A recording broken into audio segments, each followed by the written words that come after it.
I have 4:30, and I think all of our board members are here. So is there a motion that we reconvene in open session? I move we reconvene in open session. Michelle Manning. Thank you. Is there a second? Second, Cindy Walsh. It's been properly moved and seconded that we reconvene in open session. All in favor say aye. Aye. All opposed say no. We are now in open session. The Shenandoah County School Board hereby certifies by roll call vote that to the best of each member's knowledge, only public business matters lawfully exempted from open meeting requirements by Virginia law were discussed in the closed meeting to which the certification resolution applies, and only such public business matters as were identified in the motion convening the closed session were heard, discussed, or considered by the Shenandoah County School Board. Each member responds, "I so certify," when called. Mrs. Walsh, I so certify. Ms. Klein, Ms. Manning, I so certify. Mr. Keller, I so certify. Mr. Helsley, I so certified. and Mrs. Wetzel. I so certify. Next on the agenda is the approval of the agenda. Is there a motion that we approve the agenda as presented? I move that we approve the agenda as presented. Cindy Walsh. Is there a second? Second, Michelle Manning. It's been properly moved and seconded that we approve the agenda. Any discussion?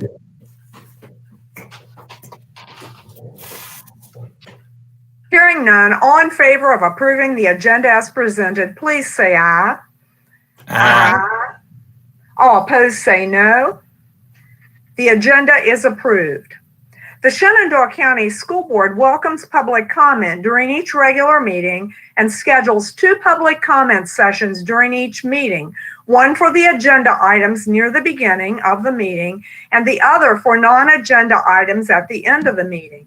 The chairman reads a summary of the expectation for public comments before each comment period for the benefit of the audience and for the benefit of the school board members.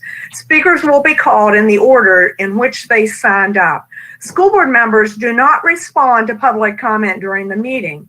Each speaker has up to 3 minutes to speak. When the buzzer sounds, time is up and the speaker should finish the sentence started and then stop. The board expects that each speaker will be courteous, address comments to the board and not to individual board members, the superintendent, staff members, or the audience.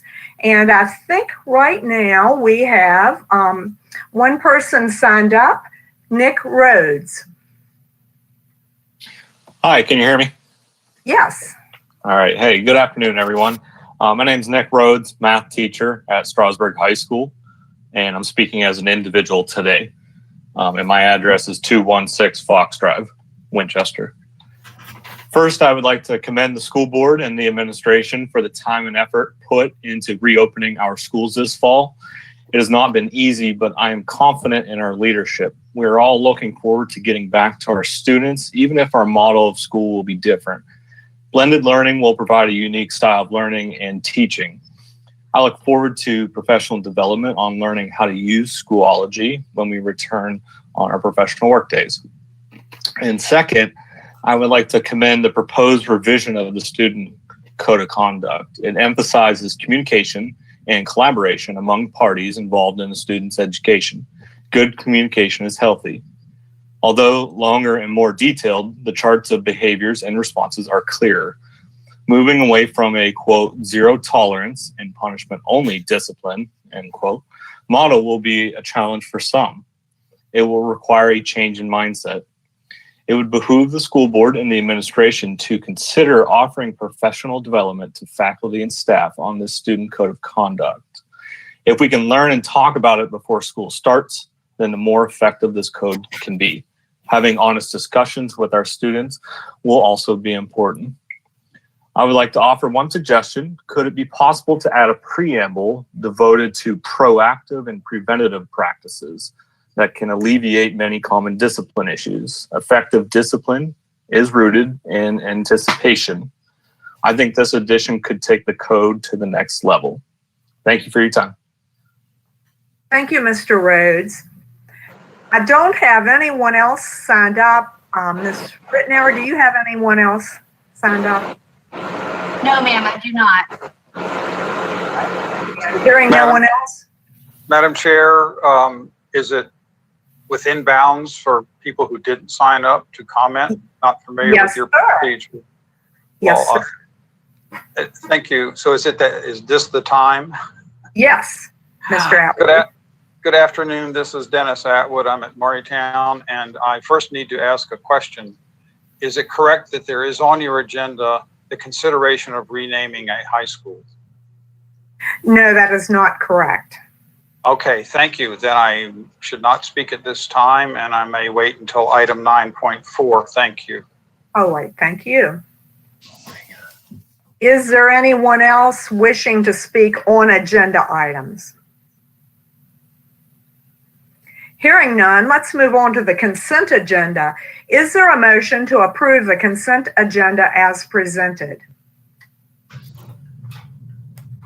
I move we approve the consent agenda as presented. Michelle Manning. Is there a second? Second, Mr. Helsley. It's been properly moved and seconded that we approve the consent agenda. You notice there are 8 different items on the consent agenda. Did anyone have questions on any of the items or discussion? Or Dr. Johnston, did you have anything to mention? I just wanted to mention that item 3.8 is a formality. We do that each year when we renew our health insurance renewal. And so this is retroactive to January 1st, 2020. Again, it's a routine and technical thing that we do each year. Thank you. Mm-hmm. Any other discussion or questions? Hearing none, roll call vote, please. Ms. Walsh, Yes. Ms. Klein,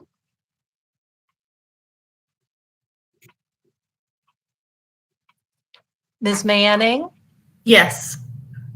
Mr. Keller, Yes. Mr. Helsley, Yes. and Ms. Wetzel. Yes, and it appears we have lost Ms. Klein. It looks like she's called in by phone. But the phone is grayed, so Yeah. I'm not sure. Well, here, since we don't hear from Ms. Klein, the motion does pass to approve the consent agenda. We're now down to an agenda item we haven't had for a while, the instructional agenda. Dr. Johnston, do you want to introduce it? I surely do. And I just want to say at the outset that as you are, I believe, aware, because we've been providing pretty regular communications, are preparing for the reopening of school. That involves a tremendous amount of effort on everyone's part, not the least of which is our teachers and our closeout to the last year, but also the work of the staff here in the central office, committees that are working hard to consider different options that meet state guidelines as they were issued by the governor's office and the state superintendent just a couple days ago. And I will say this, and I've said this many times here in the last few months, but of all times, this has been the most helpful team of people, very, very hardworking, very compassionate, very thoughtful. And so I've asked 2 of them today who've been real leaders in our efforts, Gabby Ryman, our Assistant Superintendent for Teaching, Learning, and Innovation, and Dr. David Heingardner, our Assistant Superintendent for Administrative Services and Strategic Planning. And they're going to provide you some updates today that give you a little bit of a snapshot of where we've been, a little bit of where we're headed. Again, we have found that Telling the story, letting it unfold in smaller doses over time is the most easily digestible because it's not like anything any of us have ever experienced. And so in introducing them, I again want to thank Dr. Heingardner and Ms. Ryman. They have been really instrumental and they've kept me going, I will say that. So thank you both. And I'll turn it over to you. And you got to unmute.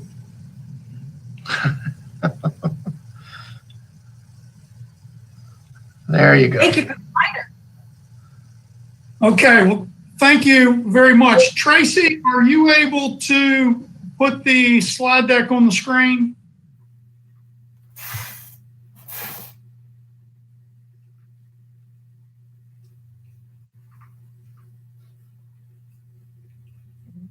Okay. Can everybody see that? you make it larger?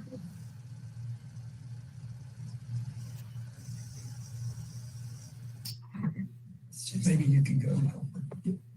I'm wondering if. Okay. Okay, very good. Okay, thank you.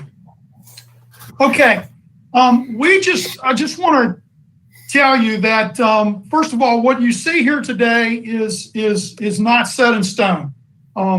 It's our best work at this point in time, but every day we get new and better information, and every day we want to make tweaks and changes to do the very best we can in creating what we're planning to do in the future. But with that being said, I have absolutely no doubt in my mind that whatever the final product and the final process happens to be, I can guarantee you that it will be good.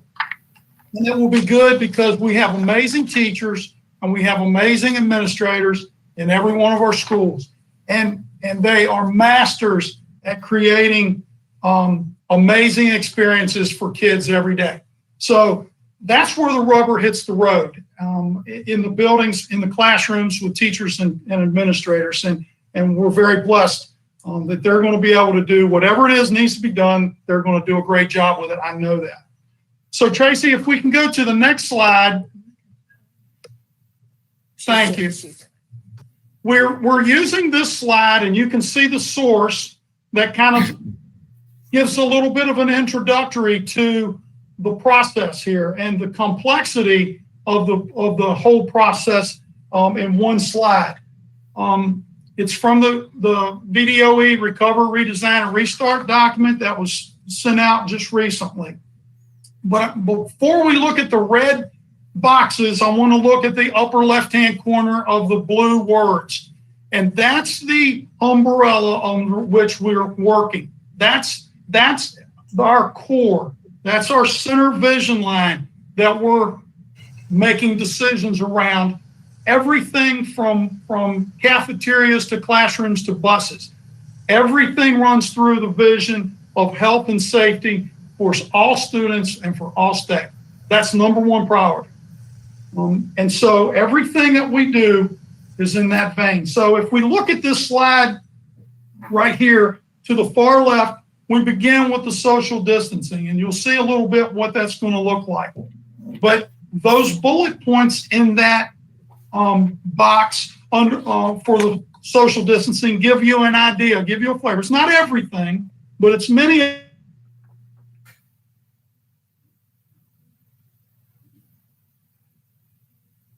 of the things that we have to contemplate and think about.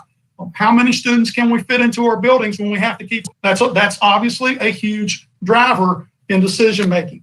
What's it going to look like for kids to move around the building and get from point A to point B? That's going to look different than it has in the past, at least for a good while. What are some of the guidelines we have to think about in terms of health and safety in checking for sicknesses and their general health and well-being each day? There's some guidelines around that we have to think about. And then there's also training and training on a variety of things that are important for our staff. And so that moves us over into, well, a great segue with regards to training. When we look at remote learning plans, Ms. Ryman's going to talk about that more in depth here in a minute, but that's definitely a PD area where we're going to have extensive PD in. But you can see all the different things that go along with that. How do we assess students? What are some diagnostic tools that we'll be able to use? A variety of different pieces and elements when it comes to remote learning that we've never had to experience or understand or deal with on a large scale. We've definitely done those things on a very small scale, but now we're talking about doing this with the masses, and that's a whole different level of sophistication. That leads us over into the calendar and the schedule. Obviously, if we can't get every student into school every day, we have to stagger students somehow.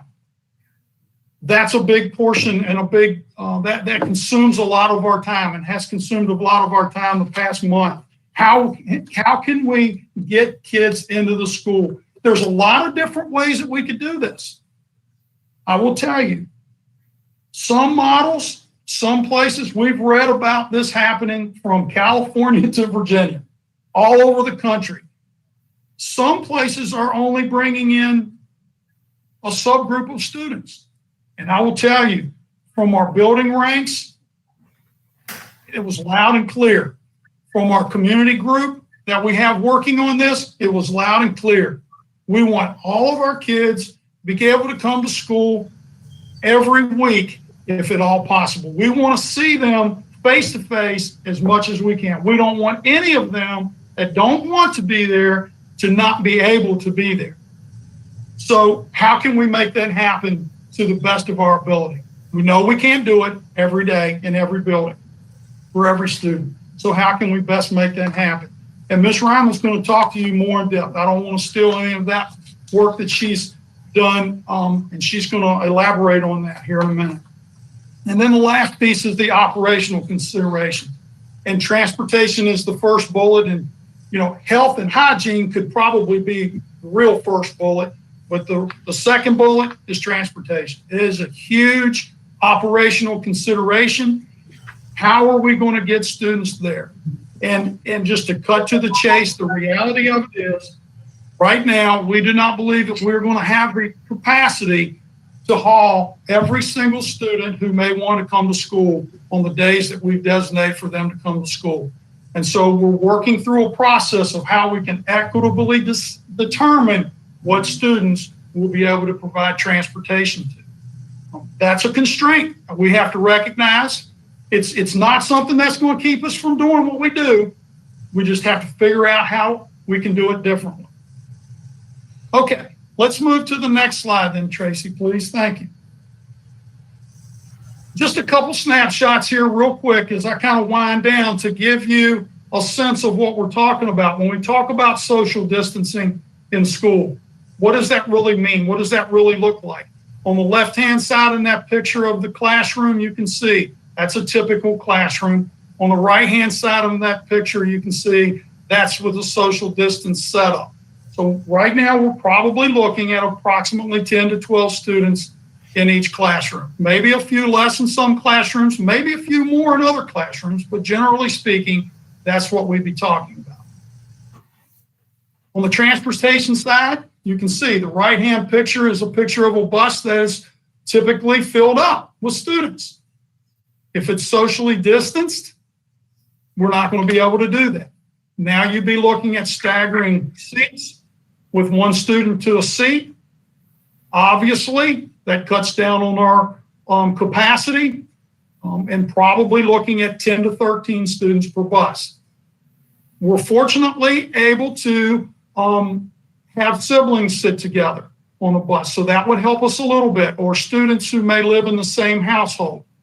They will be allowed to sit together on the bus. But that's not going to, that's not going to be a huge difference maker, but it will help a little bit. Okay, and then the next slide, please. Perfect.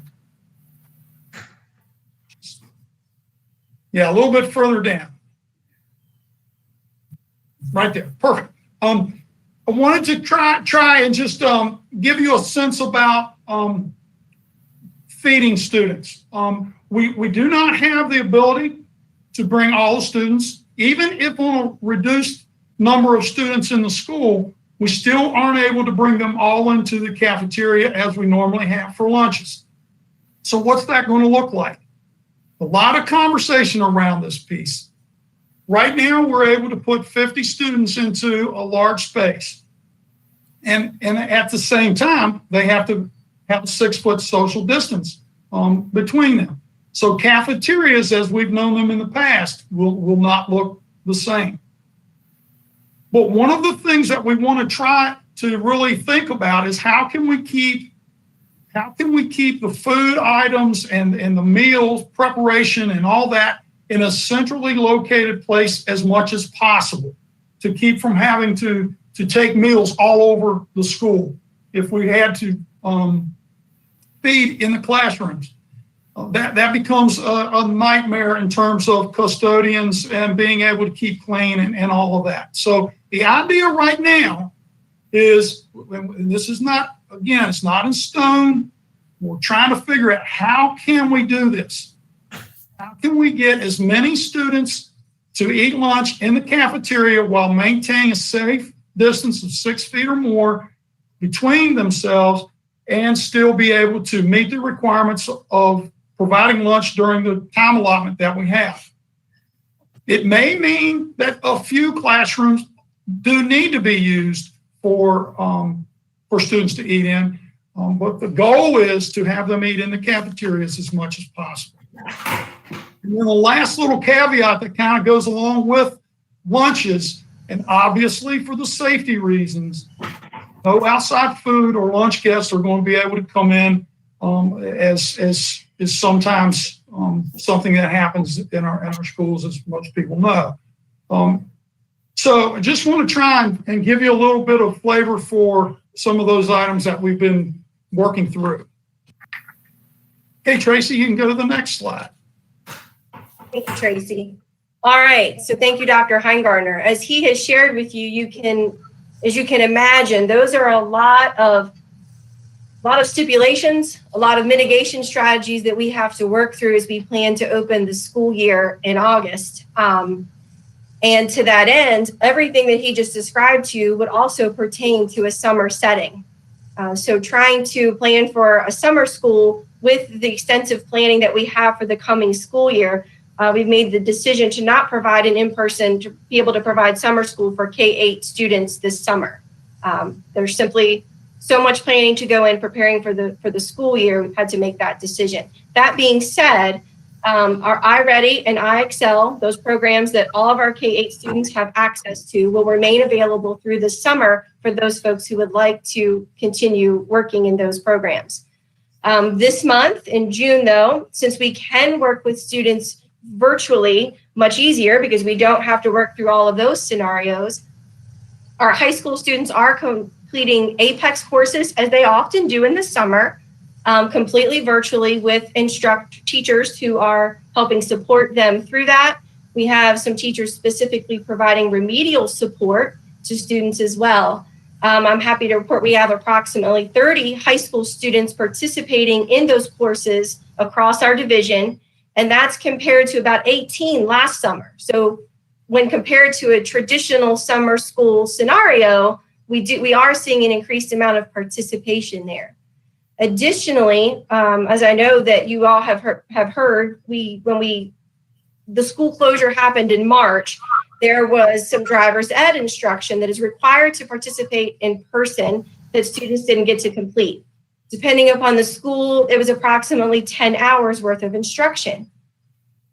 The guidelines that we have been given continue to require that to be in person, in the sense that at least could be virtually, where the student is actively synchronously engaging with the students during that instruction. So we are able to do that virtually as well. And we have about 120 students across the division wrapping up that instruction as well this month.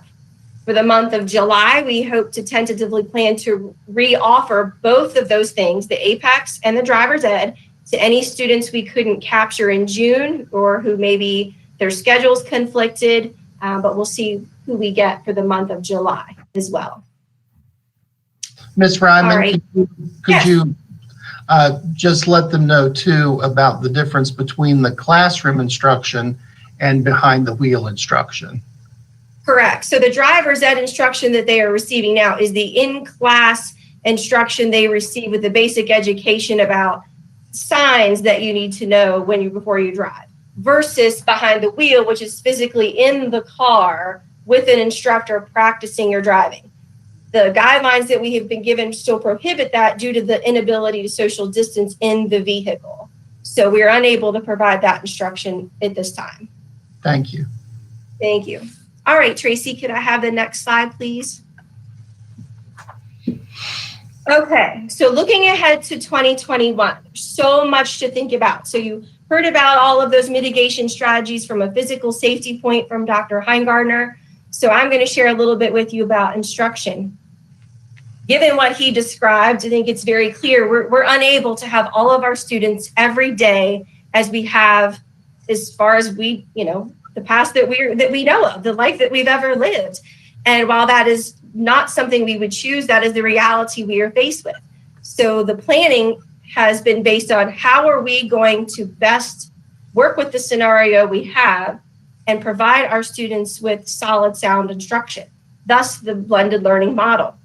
What this will allow is those families who choose to stay at home and have their children stay at home to learn can still learn from Shenandoah County Public Schools teachers. This does not mean anyone has to resort to homeschooling in its traditional sense. We will still provide that instruction. Those who are able to come to school, choose to come to school, will be able to have the same access to that instruction, just in a blended model, since they'll be able to be in person at times. How do we do that? One of the best ways to do that is through a learning management system. We have elected, after a great review of multiple platforms, chosen Schoology as the LMS, the acronym for it, that we would like to implement. I want to start by saying very specifically that Schoology is not a program in and of itself. Schoology is a platform. To use an analogy Dr. Heingardner and I were almost both simultaneously thinking about earlier today, it's kind of like the new file cabinet. Schoology is just the platform where all of the instruction that our teachers plan, they place it there. And by placing it there, students at home or students at school have access to the very same thing. So this platform will allow us to do that K-12 for all of our students, and it becomes a one-stop shop for students, parents, and teachers. So if I am a parent that has a child in 3rd grade, 7th grade, 10th grade, I have one login as the parent. And when I log in, I have tabs to take me to all of the coursework, all of the instruction for each of my children with one login. We have really been utilizing Google in the past few years, and our teachers heavily relied on Google during the school closure, which was wonderful and exceptional. Where Schoology and a formal LMS has an advantage is just what I described, that ability for everything to be in one place and that one-stop shop. It allows for solid parent communication through that one platform. Schoology integrates with PowerSchool, which is our student information system, where we take attendance, students' grades, and the grade book are there. So when a teacher assigns an assignment in Schoology and students complete it, they can have it automatically graded, and that grade imports directly into the grade book automatically. We don't have that ability in Google.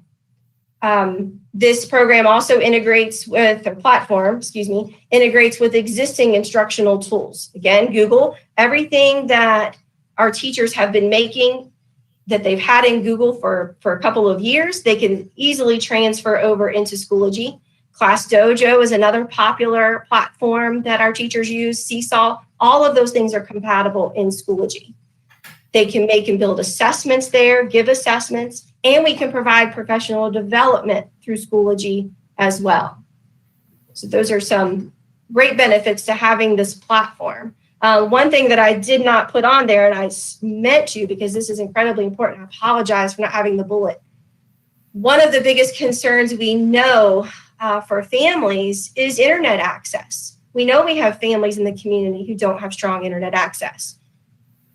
Schoology will give parents the ability to upload and download work as needed. So take, for example, and the day of the week is irrelevant, but for the sake of example, I go to Food Lion on a Saturday or outside Lowe's on a Saturday with my child, and we don't have internet at home, so I want to be able to get access to those materials that the teacher has provided for my student. They can download those things when they have a internet access, whether that be at a public building or in our parking lots on our campuses where we have extended Wi-Fi. The work, everything can be downloaded. Student and family go home. Child can work on all of those assignments, have access to all of those things, complete assignments, and then the next time they're at a Wi-Fi access location, all of that gets back uploaded then to the teacher or whomever needs to see it. So this will not be a limiting factor for those families who do not have internet access. Okay, Tracy, last one, please. And a couple other things to keep in mind as we move forward. All of our teachers have participated in an online blended learning workshop. They did this in May before the contract year was over. At that time, we completed that through Virtual Virginia, which uses an LMS called Canvas. Again, it's one of many offerings out there. In essence, every LMS has the same nuts and bolts. Down to their nuts and bolts, they do very, very similar things by allowing teachers to give assessments, post assignments, etc. What makes each LMS a little different and why it's so important to study each one is the way they look in the appeal. One of the reasons we settled on Schoology is from the feedback we got from teachers and staff and others who reviewed the platforms is that regardless of whether I'm a second grader or I'm a seventh grader or I'm a 10th grader, Schoology's interface, the way it looks, the ease of moving around the platform was easier than some others. But the purpose behind the blended learning workshop participation was to really get at the pedagogy around blended learning instruction. I know I found in participating in it as well, it gave me a lot of background knowledge to carry into what would this instruction look like.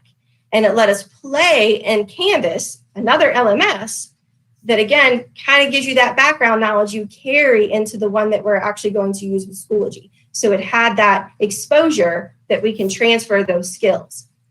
Our ELA and math curriculum specialists are working with doing professional development with teachers this summer to help adjust and accommodate content pacing and curriculum that we may need to implement to recover from the school closure. Any of those key power standard SOLs that we may want to circle back to that we didn't get to spend the time remediating, we may have wanted to, or never were able to get to in those last weeks of school.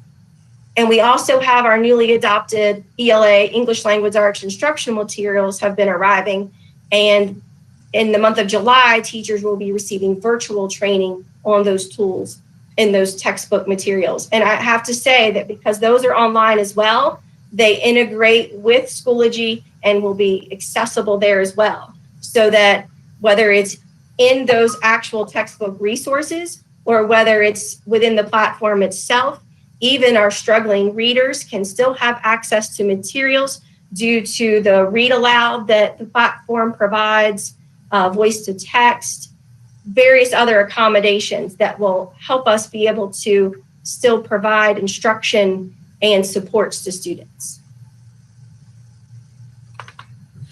I think that's it. Thank you, Tracy.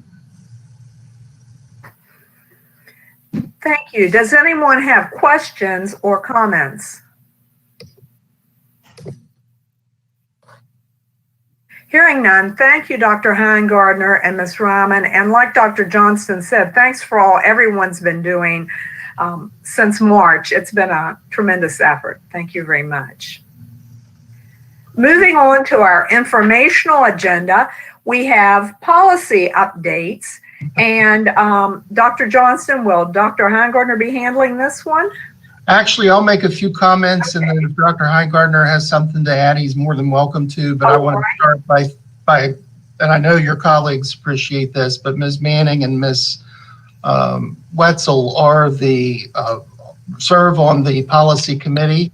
So what we have today is we have some new policies coming as information. They'll come back for action at our July meeting. And then we have policies that were information last month and are now action this month. So I know Ms. Manning and Ms. Wetzel have been working very, very hard in reviewing those as representatives of the board. And so the ones that are there under the informational agenda are the newly proposed changes. Again, we subscribe to the VSBA policy service. So these align pretty well, certainly verbatim with those. I don't know, Dr. Heingardner, did you want to add anything? Okay, so happy to answer any questions about those, as I'm sure Ms. Manning and Ms. Wetzel would be as well.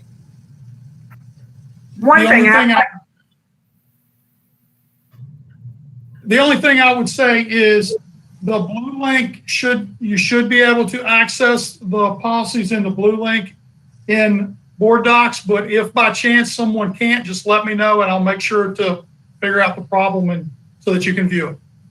Thank you. I'd just like to notice in that last paragraph, there were 8 policies that have been reviewed but not revised. We are required by state law to review policies every so often, even if we don't change them. So that's one thing the policy committee does, is reviews policies. Any questions on policy updates under information? And these will come back to you next time. Next on the agenda, action items. The first action item is the personnel list. Is there a motion to approve the personnel list as presented?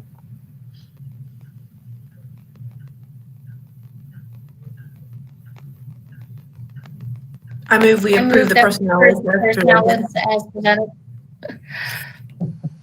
Thank you, Ms. Manning. Second, Cindy Walsh. Thank you, Ms. Walsh. Any discussion? Hearing none, roll call vote on the personnel list, please. Ms. Walsh, Yes. Ms. Klein, Yes. Ms. Manning, Yes. Mr. Keller, Yes.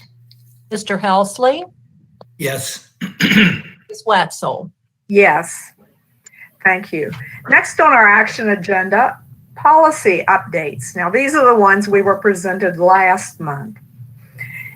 Is there a motion that we approve the policy updates listed under 6.2?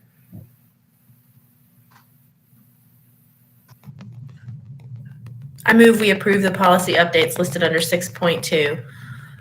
I think Mr. Rhodes' idea can be considered to add a preamble or addendum to that policy, but I think we can move forward with approving this at this time and make any additions or because it would just be an addition to the policy. So it's just my thought.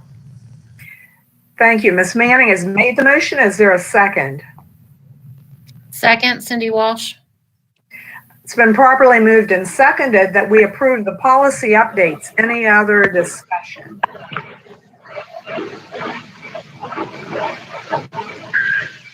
Hearing none, roll call vote, please. Ms. Walsh, Yes. Yes. Ms. Manning, Yes. Mr. Keller, Yes. Mr. Helsley, Yes. Ms. Wetzel. Yes. Number 7 on the agenda is Superintendent's monthly reports. Dr. Johnston, do you have anything to say about the monthly reports? Just a couple things on the nutrition report. As you'll notice, if you look in comparison to previous years, because of the conditions under which we've been operating, you see a little bit of a reduction in fund balance. Nothing too alarming at this point, so we continue to monitor that. In terms of the budget status report, I think you'll find that interesting in terms of looking at some of the savings at the end of the fiscal year.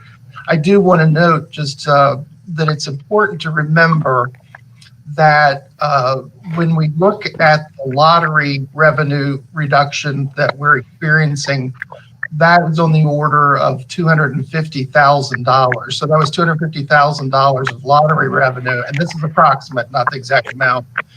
That was a reduction in lottery revenue, so we have to make that difference up, of course. And so the savings in fuel, savings in snow removals, savings in lawn maintenance, keeping the grounds mowed and trimmed and all that, that while there are savings in all of those categories, again, keep in mind that those savings have to go to offset the drop in revenue.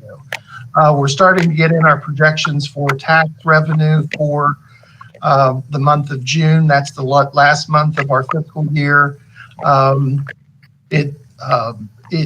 We learned today that state revenues are down a little over 1%. So we look, again, very likely that we're going to be able to get through the end of the fiscal year with our finances intact. And we won't know until next year, until the auditors finish their work and so on. But we should have a fund balance to build from for next year as well. So all that's pretty good news. Well, it's very good news, considering we were worried about, ending the fiscal year with no balance, which is about as close as you can. But I'm happy to answer any questions. Does anyone have any questions for Dr. Johnston? Thank you, Dr. Johnston. Well, next we have board member comments. I've been doing it different ways, starting with different people, but tonight I think I'll go ahead and start. The Virginia School Board Association Board of Directors met last week and did approve a statement on diversity, equity, and inclusion, which all of our board members saw this week. And I attended virtually the Board of Supervisors meeting, and I know they adopted a resolution on Tuesday. And I've seen several statements from other school divisions, and I think we will have a statement, but I'll let Ms. Walsh talk more about that in her comments. Second, we have a meeting scheduled for June 17th for our superintendent's evaluation. And I found out one board member will not be able to attend. So without objection, I'd like to look for another date for that meeting, and I'll ask Ms. Walsh to help me do that. I do think it's important for every board member to be present, and I would like to do that not virtually, but that may not be a possibility. So without objection, and you can tell me when you make your comments, we will not have that June 17th meeting, but I will be getting out the materials for you that we'll be using for the superintendent's evaluation.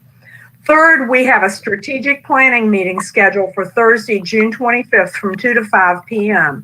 And you should already have that on your calendar. It will probably be virtual because that's the way things are going.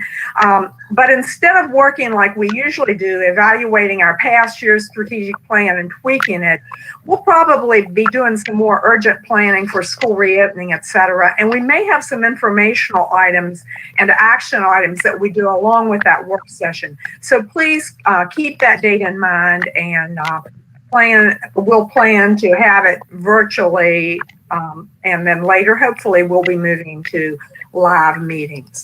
So those are my comments. Ms. Walsh, Vice Chairman, do you have any comments?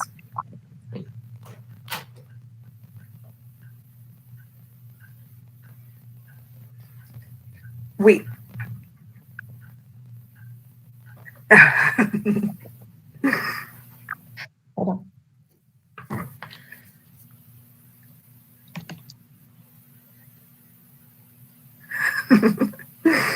Yes, you had it on and then it went off.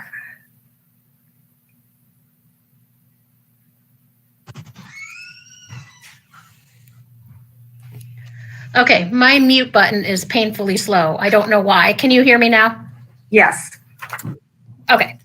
So just following up to what Karen said, Ms. Wetzel said about the resolution, I think there were several board members that liked the draft resolution that VSBA sent, but had some edits.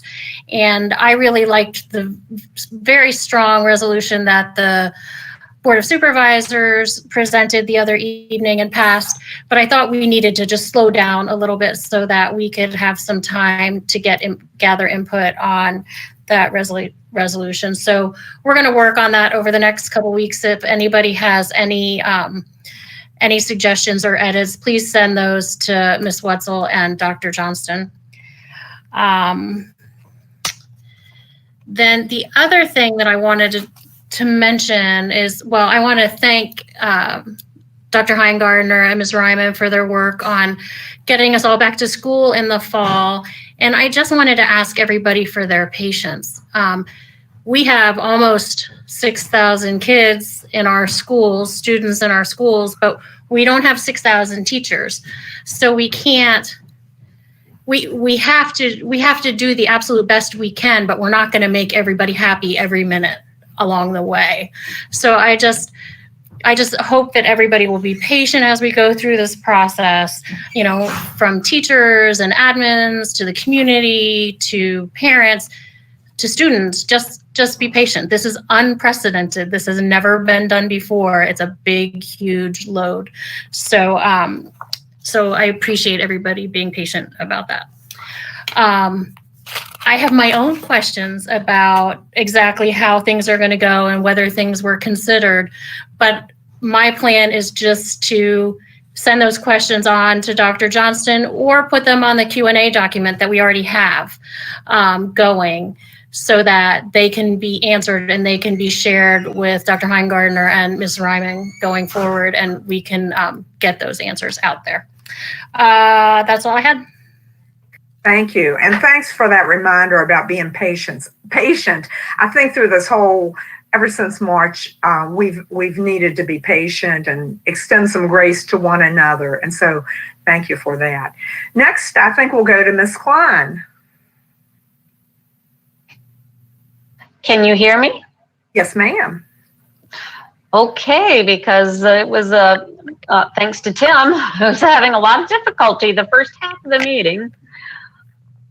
I just would like to again say thank you to Dr. Johnson and his staff, to our teachers, to everyone, as Cindy was saying, to have patience in this pandemic that we're experiencing, and moving forward, we'll just do the best that we can. And that's really all that I wanted to share. A thank you to everyone. And, that means food service, everybody that works, and our parents, the community, and so forth. That's all I have. Thank you. Thank you, Ms. Klein. Mr. Helsley. Thank you, Ms. Wetzel. I have a few things. The variety of comments I received from instruction from when we closed school on March 13th has been varied. I had a parent with 4 primary students gives the system an F, how poorly they instructed and assisted. I had a parent of a 2nd grader ask for spelling lists for her daughter, and none was provided. A simple task of providing a spelling list on a weekly basis.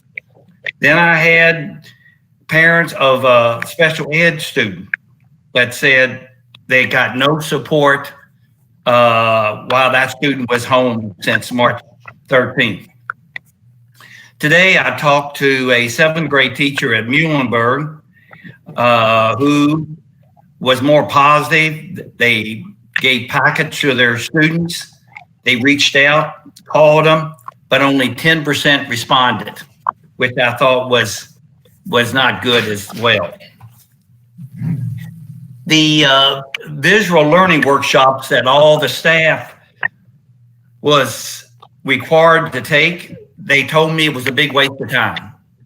And obviously, we're not using that format, what Mr. Heingardner and Ms. Ryman said, when we go into this new format. So maybe I hope educators will pick something up that they can use in this new format, that we can go into the fall smoothly and a lot better than we ended the school year.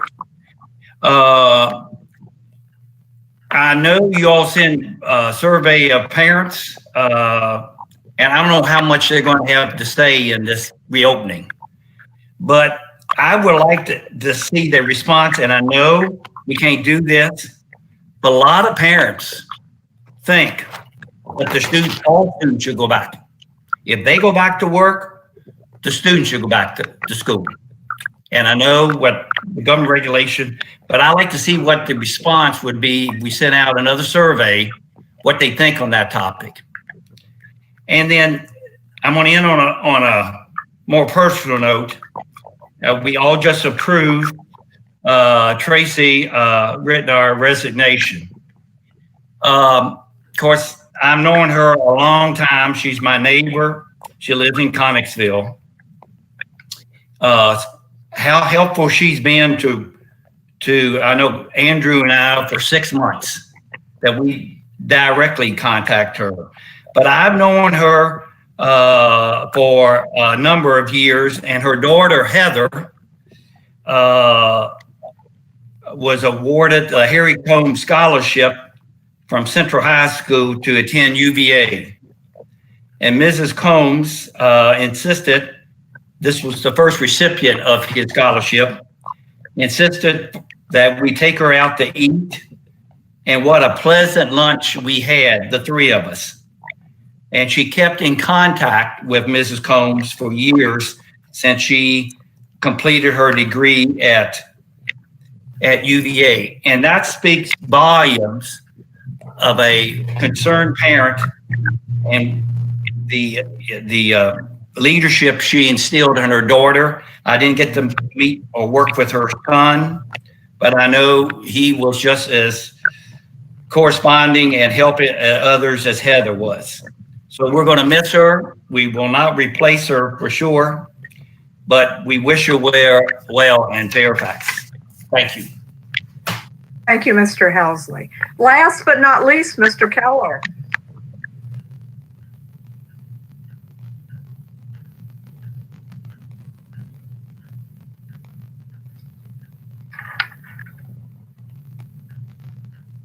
I think you're muted, Mr. Keller. He's getting it. It's Well, I'm good now. yes. You're Can you hear me? on mine. Can you hear me? Yes. Yeah. Okay, good. I think the thing about going last is that you guys kind of touch on a lot of things, and certainly my appreciation to Tracy Rittenauer for helping me out as transition onto the board. Would like to also take a moment to recognize Gabby Ryman for her work on the Back to School Committee and Dr. Heingardner. I'm a part of this committee, and I can tell you that being charged with figuring out how to return to school in the fall is a pretty big task. And having done a master schedule before, I can tell you that is small peanuts compared to the scheduling and all the factors that are going into place now with trying to figure out how to return to school. So great job by those two, and I appreciate working with you guys on that. And I think Shelby, you may have said, or Cindy or somebody had said that you know the back to school process is not going to be perfect, and not everybody's going to like it. But I think it is going to be reflective of what's best for kids, and certainly keeping safety a priority. So thanks a lot. Thank you. And I think I skipped Miss Manning. You'll have to excuse me. This morning, I was trying to go on I've been trying to listen to the COVID-19 updates, and I tried to log on and I couldn't, and I emailed somebody and they said, that's tomorrow. So I'm sorry, Miss Manning. No worries. Just echoing the sentiments of all the hard work that everyone's put in. I still hear Mr. Keller's comments several meetings ago about, maintaining the ability to morph and change as the situation continues to morph and change. And I know we have more guidelines of things that we need to meet going forward, but I really appreciate all the input that everyone's giving. So thank you to everybody. Ms. Wetzel, is it possible for me to make a comment? I guess so, Dr. Johnston. I should have done it under superintendent's comments, and I want to first ask Ms. Manning, you had finished, correct? I apologize if I interrupted you.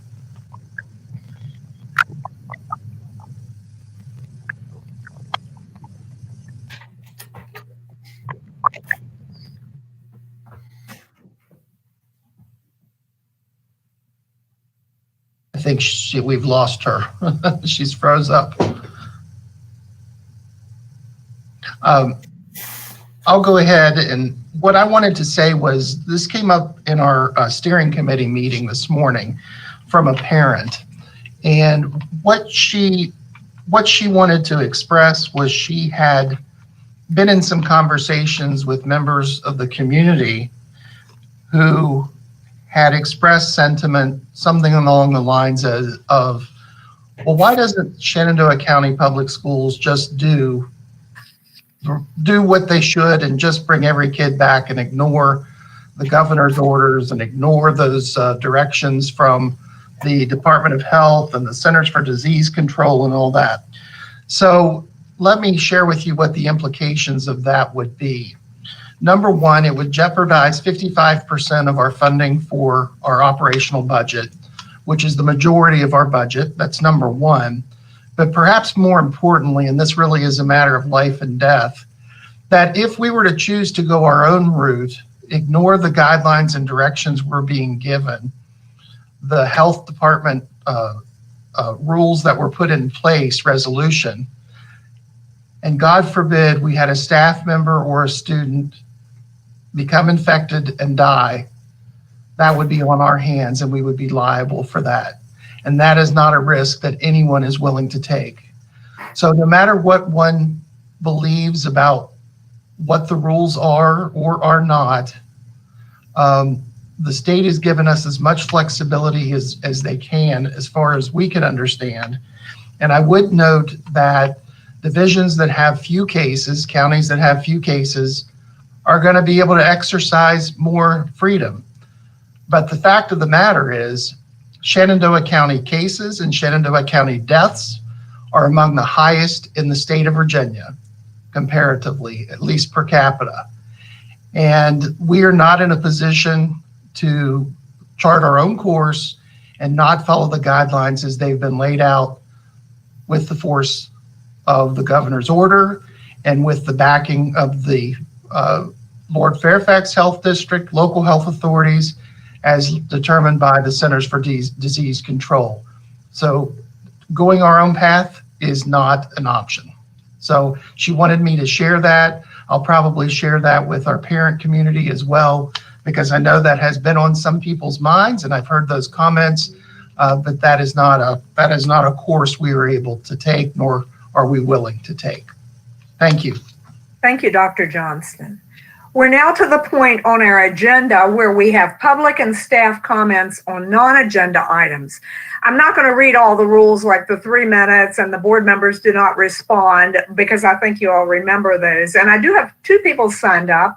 First, I have Mr. Jeff Rudy, Shenandoah County Education Association President. Mr. Rudy, are you there? I am. Thank you. Thank you. Good afternoon. My name is Jeff Rudy, and I'm the president of the Shenandoah County Education Association.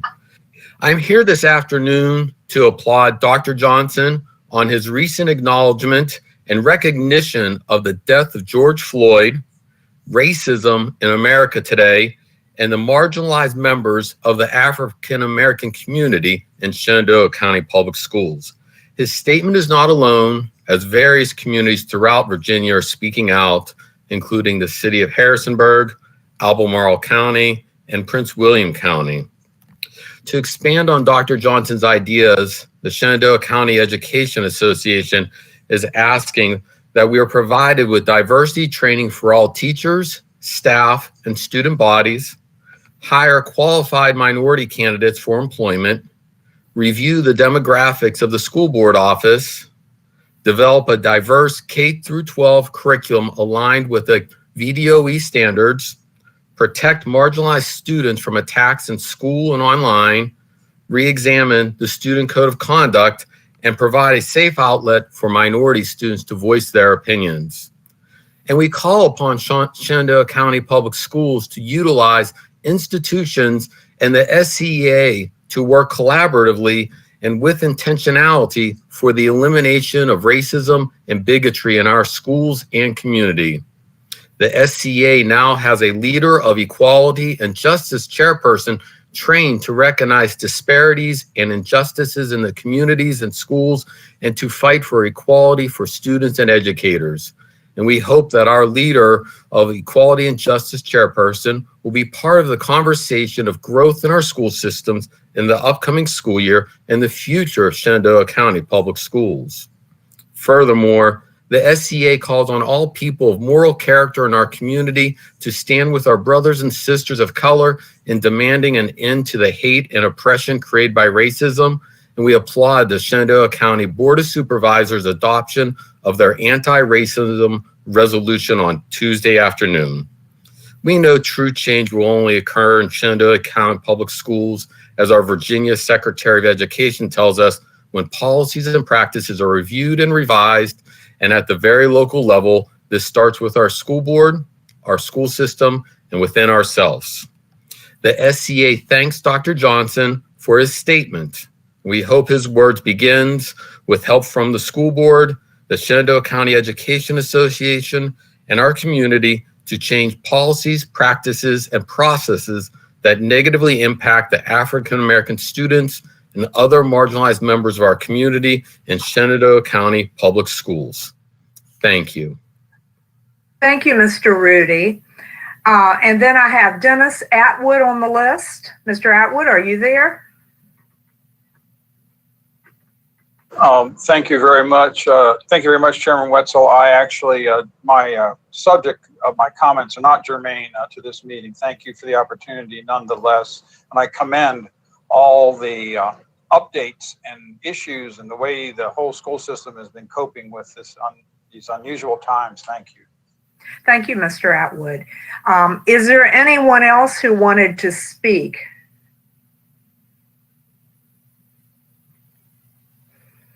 Hearing none, I have my gavel. I've had it all along, but I forgot to get it out.